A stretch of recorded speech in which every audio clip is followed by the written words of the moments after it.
నమస్కారాలు. అందరికీ నేను పరిచయమే. వరంగల్, ఖమ్మం, నల్గొండ ఉపాధ్యాయ నియోజకవర్గం నుంచి శాసనమండలి సభ్యునిగా ఎన్నికై మండలిలో 5 సంవత్సరాల 9 నెలల నుంచి పనిచేస్తున్నాను.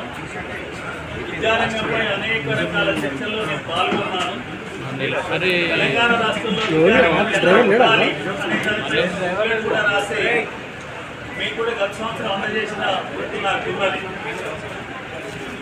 విద్యారంగంపై ఎప్పుడు చట్టసభలో చర్చ జరిగిన అది సంపూర్ణమైన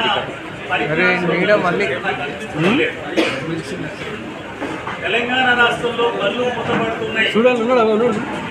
ఆ మూతపడే బళ్ళు వేల సంఖ్యలో ఉన్నాయని ఎవరు ప్రతిపక్షంలో ఉంటే వాళ్ళు మాట్లాడుతున్న స్థితి నాకు కనిపించింది. బళ్ళు మూతపడుతున్నది వాస్తవం. ఈ సంవత్సరం 18 అడ్డండి ఉండండి, ఎవరన్నా అడ్డు ఉండండి అనేది గత 10 సంవత్సరాల నుంచి వరుసగా అంటే ప్రతి సంవత్సరం 200, 300 మూతపడుతూ వస్తున్నాయి. కానీ మూతపడడానికి కారణం ఏంటి అనేది మాత్రం విశ్లేషిస్తలేరు. దానికి కారణాలు వాస్తవంగా ప్రైవేటీకరణ పెరగడం, ప్రభుత్వ బదులపై ప్రభుత్వాలు చేయవలసిన మౌలిక వసతులు కల్పించడం కానీ, సకాలంలో ఉపాధ్యాయ పోస్టులు భర్తీ చేయడం కానీ, పదోన్నతుల ద్వారా భర్తీ చేయడం కానీ జరగకపోవడం వల్ల ఒక కారణమైతే, క్రమంగా యువ దంపతులందరూ కూడా పట్టణాలకు పరిగెత్తుకుంటూ వచ్చి పట్టణాల్లో ఉపాధి లభిస్తుంది కాబట్టి పట్టణాలలో నివాసాలు ఏర్పరచుకోవడం వల్ల గ్రామీణ ప్రాంతంలో సంఖ్య తగ్గిపోతుంది. ఇది కూడా గమనంలో పెట్టుకోవాల్సిన అవసరం ఉంది. మీకు ఒక సంఖ్య చెప్తాను. 2014-15లో ప్రభుత్వ స్కూళ్ళల్లో 51% మంది 31,60,000 మంది చదువుతుంటే అది ఈ సంవత్సరానికి వచ్చే వారికే 24,50,000 పడిపోయింది. 51% నుంచి 42% పడిపోయింది. ప్రైవేట్ స్కూళ్ళలో 30,50,000 ఉంటే అది 49% నుంచి ఈరోజు 58% పెరిగింది. దీనికి కారణం ఏంటి? వాస్తవంగా పాఠశాలల్ని సరి అయిన రీతిలో రీఆర్గనైజ్ చేయాల్సిన అవసరం ఉంది. మీకు ఇంకొక సంఖ్య చెప్తాను. ఈ సంవత్సరం 1వ తరగతిలో ప్రభుత్వ స్కూళ్ళన్నింటిలో 1,50,000 మంది పిల్లలు ఉంటే ప్రైవేట్ స్కూళ్ళల్లో 4 లక్షల మంది పిల్లలు ఉన్నారు. మేము తెలంగాణ రాష్ట్రం ఏర్పడగానే చెప్పాము, తెలంగాణ రాష్ట్రంలో తల్లిదండ్రులందరూ కూడా కేజీ తరగతులు పిల్లలు పంపిస్తున్నారు. ప్రభుత్వ స్కూళ్ళల్లో కేజీ తరగతులు మీరు పెట్టడం లేదు. కేజీ తరగతులు లేకపోతే ప్రభుత్వ పాఠశాల మనుగడ ఉండదు అని చెప్పాం 2014-15లోనే. అప్పుడు నేను తెలంగాణ రాష్ట్ర ఐక్యోపాధ్యాయ ఫెడరేషన్ రాష్ట్ర అధ్యక్షునిగా ఉండి విద్యార్థుల విషయం చెప్పాను. ఆనాడే నేను ఇంగ్లీష్ మీడియం పెట్టండి ప్రభుత్వ స్కూళ్ళల్లో, తర్వాత ప్రీ ప్రైమరీ పెట్టండి, అప్పుడు తల్లిదండ్రులు చదువుకుంటారని చెప్పాను. అంటే ఈరోజు ప్రైవేట్ ప్రభుత్వ స్కూళ్ళల్లో 42% చదువుతుంటే కిలో రూపాయి బియ్యం మాత్రం రాష్ట్ర వ్యాప్తంగా 77% మందికి ఇస్తున్నారు. అంటే రూపాయి బియ్యం ప్రకారం చూస్తే 77% మంది మీద వాళ్ళు ఉన్నట్టు.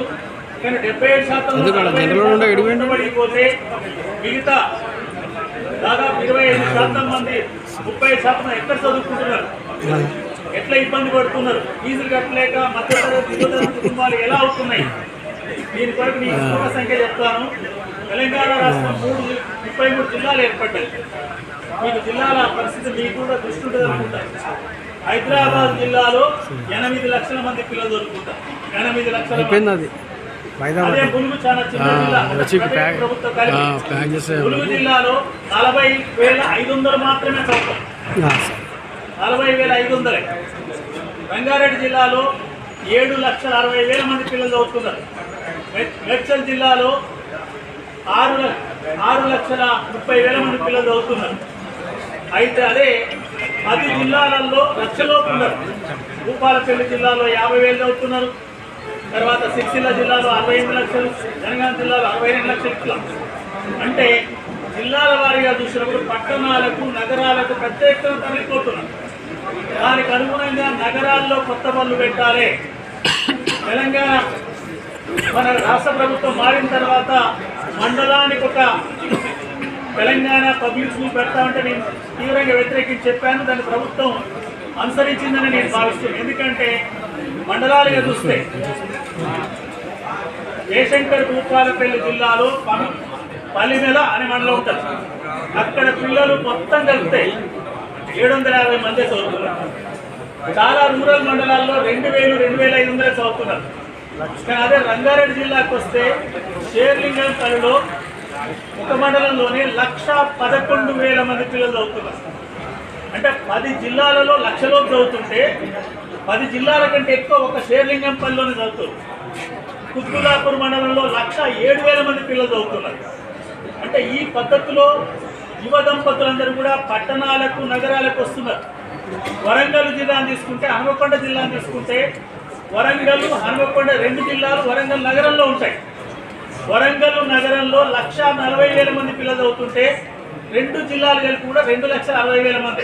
మిగతా రూరల్ మండలాల్లో 1,20,000 మంది ఉంటారు. కాబట్టి ఆ పద్ధతిలో పట్టణాలలో కొత్త బళ్ళు పెట్టాలి.